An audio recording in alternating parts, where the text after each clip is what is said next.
I spent 9 days on a cruise ship. Let me repeat myself. For the past 9 days, I was stuck on a cruise ship traveling through the Bahamas. And you might be asking, how was the trip? And I'll tell you, it was pretty fun. I enjoyed myself a lot, actually. Thank you for asking. But before the enjoyment, I was bored as f.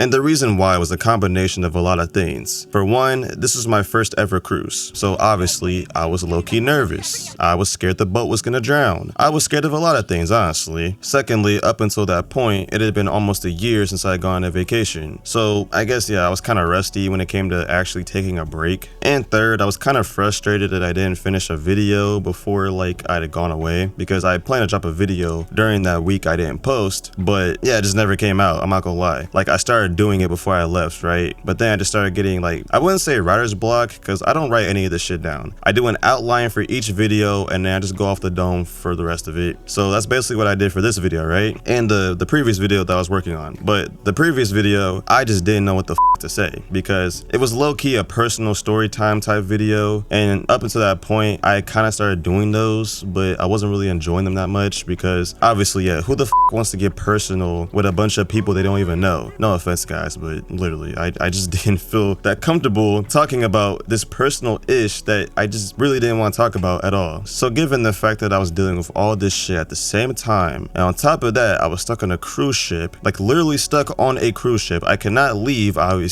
So yeah, I was just stuck on a cruise ship with a bunch of random ass people. Yeah, I'm not gonna lie, I got bored. I just honestly, I just didn't really feel like doing shit, man. I'm not gonna lie. I tried doing the activities they like prepared, right? I enjoyed some of them, most of them I didn't. I just really didn't give a shit. I spent most of my time on that cruise ship just on the top deck, you know, like the top deck where you can see like the waves and shit. I was just there for the most part, just looking at the water, listening to music, just trying to like enjoy the trip, right? But see, it's hard to do that when you're low-key a workaholic and you can't work on anything. You're supposed to be enjoying yourself, but that's the problem. I just couldn't enjoy myself. So during my boredom period, we stopped at 2 ports. The first one was a perfect day at Coco Cay, owned by Royal Caribbean, which, first of all, there's nothing perfect about that place, okay? I don't care how good the propaganda is on these cruise ships. Ain't no such thing as a perfect day, especially on that ass bay. The second port was a tourist spot located in the Dominican Republic. I'm not gonna lie, I didn't enjoy that one either. Like, it was a lot of water, and I don't know, I'm not that big of a like water guy. Like, don't get me wrong, I can swim, okay? I ain't one of those black people that can't swim, but at the same time, it's like, if I had to choose between being on land and being in water, nigga, I'm choosing land, all right? I don't like pools that much. So at that point, I was ready to go home, okay? Because the cruise ship kept rocking back and forth throughout the night. The food was okay, it was decent. It wasn't terrible, but it also wasn't like, you know, sing home worthy. You know, no, it was just like average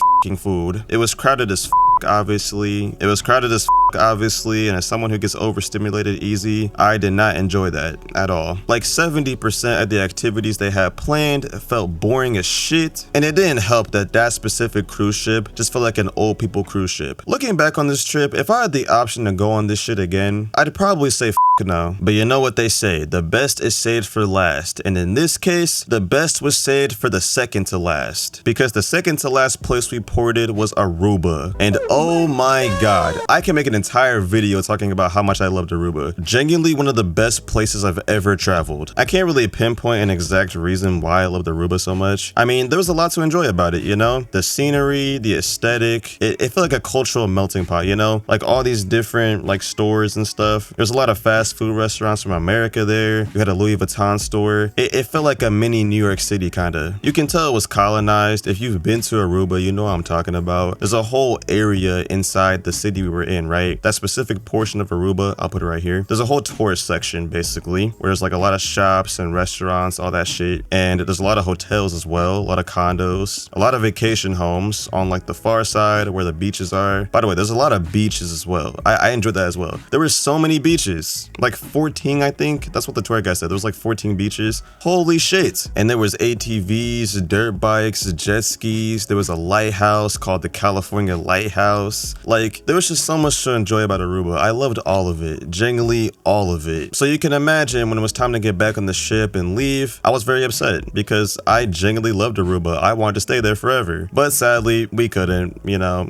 I had to get back home, obviously, to record this video. And as we were leaving Aruba, I got the idea for this video, specifically the term destination motivation. Let me explain. Simply put, when people create goals, we typically think figuratively, right? For example, you want to read more books to train your brain so that you can be smarter. The reward for doing that being mental, not physical. Now, for destination motivation, it's purely physical. You know, you're working towards a physical thing, not a figurative thing, physical, something you can actually touch, somewhere you can actually go. For example, one of my goals now after going to Aruba is by 2036, I want to have made enough money to buy a vacation home in Aruba, so that way I can travel there every summer. And I'm not saying that you can't have figurative goals. I'm not saying that at all. It's very important to have figurative goals, but I feel like you also have to have physical ones as well. Because while having a figurative goal is important, obviously you're not gonna see the reward for that. You're gonna feel the reward, but you're not gonna see it. You can't touch it. But with a physical like thing or location, such as like Aruba, you can actually like work towards that because you know that it exists, right? It's the same thing as getting a job at a fast food place and busting your ass week after week so that when you get your paycheck, you can buy the ultimate edition of GTA 6. You know, 9 times out of 10, working towards a physical thing is going to motivate you more than working towards something figurative. I'm obviously not reinventing the wheel by saying this, but honestly, I'm glad that I discovered this for myself personally, because now I feel even more motivated to make these videos and do good in school and do good at work, you know, just do good in life, period, so that eventually I'll have become so successful that I can enjoy these physical things that I want to enjoy. To finish my story up, after we left Aruba, we went to Calco, which I loved Calco as well. I took a lot of pictures there. Beautiful place. I would definitely recommend it, okay? But yeah, after Calco, we got back on the ship, and then 2 days later, we were back in Port Canaveral. We got on the plane, we got home, me and my mom. It was genuinely like so fucking glad to be back on land, like actual American soil. And just one day after getting home, I went to see The Odyssey, and boy oh boy, that movie was peak. Seriously, if you haven't seen it yet, I would definitely recommend it. It's a 10 out of 10 movie in my opinion. Just go watch it for yourself, man. And that's the story of my very first cruise. It started off boring, it got very interesting at Aruba obviously, and then for the rest of the trip, it was actually pretty good. If you don't have any other takeaways from this video, at least remember the destination motivation strategy I just gave you. When it comes to goals, think figuratively and literally. Don't put one over the other, have an even balance of both, and I guarantee you will be very, very successful like me. And remember, there's no such thing as a perfect day in Coco K. If anyone says otherwise, I will beat your ass. Thank you for listening to my TED Talk. This has been Xavier Rants coming at you with